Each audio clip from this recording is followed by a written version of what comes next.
இந்தியாவின் நதிப்பரப்பு டால்பின் மக்கள் தொகை மதிப்பீட்டு அறிக்கையின்படி நாட்டில் 6327 நதிப்பரப்பு டால்பின்கள் உள்ளன.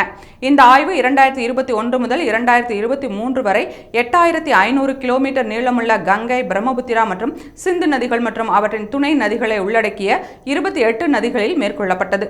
உத்தரப்பிரதேசம், பீகார், மேற்கு வங்கம் மற்றும் அசாம் மாநிலங்களில் டால்பின்களின் அதிக எண்ணிக்கை பதிவாகியுள்ளது. கங்கை நதியின் ஒரு பகுதியான சுல்தான்கஞ்ச் முதல் கல்கவான் வரை உள்ள பகுதி விக்ரமஷீலா கங்கை தடம் டால்பின் சரணாலயம் என அறிவிக்கப்பட்டுள்ளது.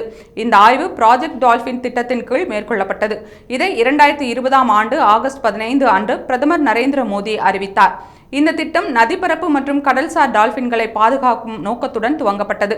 இந்தியாவின் தேசிய நீர்வாழ் விலங்காக அறிவிக்கப்பட்டுள்ள கங்கை நதிப்பரப்பு டால்பின்கள் இந்தியா, வங்கதேசம், நேபாளம் மற்றும் பூட்டான் ஆகிய நாடுகளில் கங்கை, பிரம்மபுத்திரா, மேக்னா நதித்தொடரில் காணப்படுகின்றன.